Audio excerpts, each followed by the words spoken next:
All right, we're live, and this is the Serrano home team, and it's 2 o'clock Monday, and this is it. This is our time to share with you guys. We love this because this isn't really by us or for us.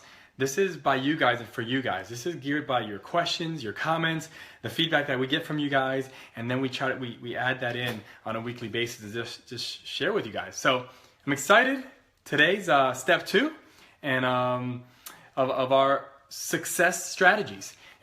I'll let my wife, Jessica, go from there. So we have so many viewers. Is what's really cool about this live feed book, our feed for Facebook, is that some of you join us live, which is great because we can interact, and then all the views afterwards have just been awesome. Reading all the comments, meeting people in the street, getting to talk with them. So we just love that you guys shared with us last time just about what worked with you when we talked about filling it up, and we talked about that fuel that we need to give our minds, bodies, and spirits each and every day. And the one takeaway we really wanted you guys to grab was that spiritual triathlon that we do first thing in the morning. It literally takes 15 minutes, and I think you guys got it, because a lot of people came to us and just said, I did the 15 minutes. I might have not have done anything else, but I did those 15 minutes, and just how crazy it is how the rest of your day seems to align once you have that Holy Spirit. Yeah. Just as we get going here for the next few minutes, if you're joining us, make sure you say hi. Hi, Jamie. And then share it so that we can really spread the message of health and success. So first, we want to review what happened last week. Last week we talked about there's 5 steps that we walk through as a family on a consistent basis. Pretty much every quarter we go through these 5 steps, and we kind of gauge ourselves. We see where we are, and these 5 steps help us move forward as a family. So step number 1 was filling up, and that's what Jessica just talked about, was the spiritual triathlon. And we love that so many people started to participate in that and actually put that in their morning routine. The second step, which we're going to talk about today, is measuring the gap. And I'll explain that here in a second. The third step, I'm just going to kind of review these here, is dream again. And then the fourth step is create the habit. We have to create the habit. And then the last one is war planning, which is, I think, my favorite one, and it's transformed our lives in the way we run things. So here we go, measuring the gap. What does that really mean? Well, when we talk as a family, and we started early on with this stuff, I have a business. My wife used to, has ran classrooms, and there has to be structure. There has to be things that you measure. When you're testing kids, there's measurements that they look at. When you're looking at a business, there's measurements to know, hey, are you going to be able to stay in business? Is it succeeding or is it not? So same thing happens in our family. There has to be some guide or some measurements. And here's the issue that I see with a lot of people when they do goal setting, or when they do the New Year's resolutions type stuff, is that we measure the wrong gap. So let me kind of use this backboard over here. So we have our past, right? I hope you can see that over there. Then you have the present, and then you have the future. So here's the thing. This is where we are. We're in the present right now, right? This is today. And then we have all these expectations or goals or things that we want to accomplish in the future, right? And what happens is when New Year's comes, or when you start to set these goals, what happens is you start to measure the gap from where you are to where you want to be, or where that future looks like, which it's good to know. You have to know that. We want to have a plan for where we want to get to, but here's the problem. This is a setup for failure. This is a setup for negative self-talk, because this future is forever changing, right? Even with our family, there's certain things that we've talked about in goals that we had early on that have drastically changed now. Because I believe that once we start to get closer to the goal, or even accomplish a goal, that's God's opportunity to open up a whole new thought process or level for you to move to. If this is a financial goal, right? If you say, hey, if anybody has done Dave Ramsey, I want to save my $1,000. That's my quick emergency fund, right? And you get to $1,000, you don't stop there. Then it opens up to other possibilities of, hey, now I got to go to the next step. So we're measuring the wrong gap. What we have to measure is we have to look at the present, look back to the past, and you start to measure where you've come from. That's a totally different way of looking at your goals. Do you want to say anything, talk about that at all? Or? No, I think it's Okay, just. there you go.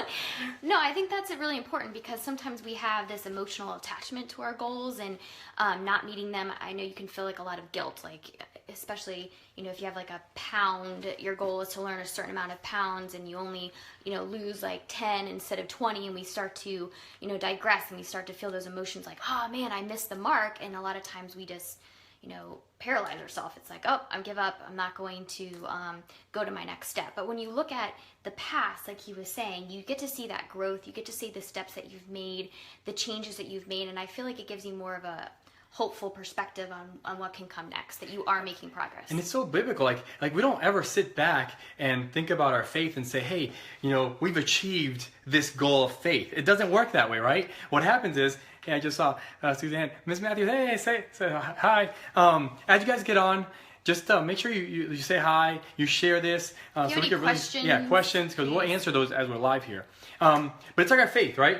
We never say we got there. It's you're always growing, and you're always seeking that relationship with Christ, and you're always getting closer, and you want to continue to grow that. But when you look back, you get to see the growth. You always look back, you're like, wow, remember where we were even 3 years ago with our faith, or last year, or after this weekend, right? This past weekend. 3 days ago. So it's just neat to see that growth. So that's how we want to think about what Jessica's going to show you here in a second. And this is a tool that we have used now for years. And this is a tool that we will forever use probably, because we just love how it takes that mentality of where are we going, and are we growing? Are we moving forward? So okay, here we go. So the tool is called the Wheel of Life. And if you want to Google a template for this, or simply grab a sheet of paper, it's super easy to make. And like he said, it was something we might do every quarter, every week at the beginning. It's just to gauge where you are, not just in your business, but in your life in general. So how this thing works is, I'm going to try to draw as well. But we have a wheel. So this is going to be your circle, your wheel of life, as we like to call it. We're going to have 8 categories of life. So there we go. Nice spokes on a wheel. And on each of these lines here, we're going to label a different area of life. So I'll go ahead and name some of those. I'm just going to write abbreviations, but we have health. Just put the letter. We'll put these in the comments. Yeah, we'll go ahead.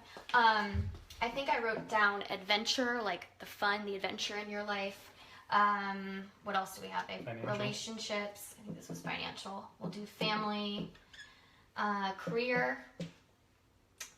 Help me out. Personal growth. Personal. And spiritual. Growth and spiritual. And we'll put all 8 categories in the comments below. So we have a crying little one baby in the back, so I'm gonna let her go deal with that, and I'll finish up here. All right. So our Wheel of Life, and the way this Wheel of Life works, and it's awesome. So every quarter, Jess and I will sit down, and we start to categorize our certain areas. And what we do is the middle's a 0. Out here would be a 10. So last quarter, yeah, it was Atlas. Last quarter, I look at my spiritual life. Hey, was I doing my spiritual triathlon? Was I really growing? Not just going to church and punching a clock, but was I really growing in my faith? Was I doing things that are going to grow me spiritually? And I rate that. Was I a 0? Did I just didn't do anything? Or was it closer to a 10? And you put a dot there. And you do this for every category: health, personal finances, career. So 2 things are going to happen. You can have a wheel that looks like this, and when you connect the dots, everything looks kind of right in around the center, right? There's no peaks or valleys. This is, hey, she's back. He's good. Is he good? Yes. Okay. Sweet child. Do you want to explain where you were with this one when you were kind of all? Oh yeah. So when I first did this, probably 4 years ago at camp, and I went through and started kind of writing down where I was at in each category. I was at maybe like a 4 consistently in each category. So I was at about a 4 for a family, 4 for relationships, and so on. And, you know, a lot of times we look at that and say, oh, I have such a well-balanced life. Like, my wheel is turning. Everything's so balanced. When actually I was just really living a very vanilla life. There wasn't any areas that were really pushing me forward, where I was struggling, where I was getting out of my comfort zone to really make some progress. So a lot of times I tell people, like, I was vanilla. It's pretty boring kind of life. I mean, it was running, but there wasn't anything to strive after. There wasn't, I wasn't really letting God show me his faithfulness. So one way to use the wheel of life is you're going to look at that. And if you have a really, really nice rounded circle, I'm going to challenge you to really think outside the box on some of these. What I think the wheel should look like, there should be some balance there, but every season of life has different challenges and different adventures that you're on. You know, right now, but for the last 2.5 years, we opened up a new practice. So my career was way out here, and then let me see, which one was it? The financial one was pretty low, so it was really off center because everything was going into the business financially, right? So and that's okay. There should be times in your life, like right now, I would say my family one is off the charts. Like I'm doing our, you know, every week I take the kids out individually for a specific time. We do our date nights. I mean, and we're just pouring a lot into our family. So our families are just off the charts right now, and that's what we want right now. But at the end of the quarter, we're going to measure, see if there's any gaps or any ones that we're lacking, and say, hey, is this an area that we need to grow in? Is this an area we want to push the envelope on? So. And also, I think it would be good to do it as a couple. And to kind of sit down and compare what your feelings are, perspectives on your wheel of life. Because you never want your family or your spirituality to be at a 1 or a 2 consistently. I mean, that's a big issue if everything is consistently going into the business and nothing is going into the family or your relationship with your spouse. So just to sit down and like get on the same page. If you have, I see this a lot, but with moms, like mom is into family, like they're a 10 consistently every day, and dad's at a 1. That's like a conversation you need to talk through. So it's just a great tool to. Let me show you the tool. It looks like this. It's just a wheel of life. Backwards? And you can just Google that, wheel of life. There's a bunch of templates online. There's a bunch of templates online. So so share this. And the last thing we wanted to talk about was I found, I believe, one of the healthiest coffees in the world. It's not Starbucks. Yes, it's not Starbucks, yeah, or Dunkin' Donuts, which is right next to us. But it's, I'll put this in a link in the notes. I forgot to actually grab the bag, but it's Camano Island Coffee. Spell that because I didn't have it. I'll put it in the comments. Okay. It's Camano Island Coffee, and I've actually communicated with them and talked to them, and I'll put a link in there that if you use the link, they're actually going to give you your first bag for free. Oh, that's awesome. And it's an ethical source coffee. They help local communities around the world obviously grow their economy. It's all organic. There's fair trade. They're fair trade. I mean, they're the top 1% of coffees out there, and it's affordable, and it's neat because yeah, love me some coffee. I know we do too. And by the way, there's a lot of misconceptions on coffee. I'm not going to get into this a lot, but a lot of people think that coffee's bad for you. And maybe I'll do a whole another show on coffee and all the health benefits that are in coffee. Now, what I would say about coffee is that if you absolutely are going to be drinking coffee, it has to be organic. You cannot get regular non-organic coffee because it's laced with pesticides and just a bunch of just toxic stuff and chemicals they use to process it and all that stuff. So you can go on their website. I'll put it in the links, and you'll be able to see all the different things they use and how to grow it and roast it and all that stuff. And so awesome.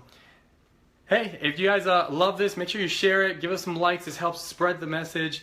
Remember, last week was on filling up and how we filled up. This week was the wheel of life and measuring the gap. So remember, we don't want to just look at it from the future to the present. We want to start measuring the gap from where we've been and where we've come from. When you start measuring that gap, you really start to see the progress. You start to get encouraged, and it makes you want to continue to move forward towards that future goal. So measure the gap, measure the right gap, and use the wheel of life. And next week we'll go to step 3. And I think we're going to be talking about coffee again. Either coffee or desserts. Coffee think is again? the big thing. We want to do some healthy desserts. So we get a lot of comments on coffees and desserts. So You guys keep on bringing the comments, and we'll make sure we're answering those. So Any last questions before we go?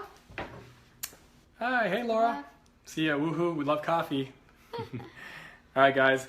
We'll see you next week then at 2:00. Have a great day.